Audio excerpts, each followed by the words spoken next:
বাইশে এপ্রিল 2025 পেহেলগামে যেভাবে নিরীহ আমাদের পর্যটকদের 26 জন 25 জন ভারতীয় এবং একজন নেপালি নৃশংসভাবে পাক মদতপুষ্ট যে টেররিস্টরা আছে তারা যেভাবে নির্মমভাবে হত্যা করেছে সেটাকে সামনে রেখে মাননীয় প্রধানমন্ত্রীজির নেতৃত্বে এবং আমাদের 3 বাহিনী আমাদের সেনা যেভাবে পাকিস্তানকে আক্রমণ করেছে এবং টেররিস্টদের যে ঘাঁটিগুলো সেভাবে উড়িয়ে দিয়েছে, সেই জন্য আজকে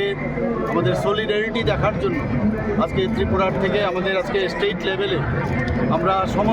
সব ধরনের নাগরিকরা সবাই এসছেন এবং আমরা মাননীয় প্রধানমন্ত্রীজির সাথে আছি এবং মাননীয় প্রধানমন্ত্রীজি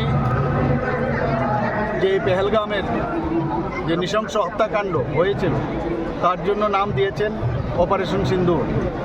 এবং সেটা যেরকম সাকসেস হওয়ার কথা তার থেকে আরও বেশি আমি বলবো যে সাকসেস হয়েছে। এর জন্য আমরা 3 সেনাবাহিনী এবং মাননীয় প্রধানমন্ত্রীজিকে আমরা ধন্যবাদ দেওয়ার জন্য আজকের এই র্যালি এবং আমরা এই দেশবাসী সমস্ত আজকে মাননীয় প্রধানমন্ত্রীজি এবং সমস্ত 3 যে আমাদের সেনাবাহিনী আছে তাদের সাথে আছি, সেটা আমাদের দেখানোর জন্যই আজকের এই র্যালি আমাদের।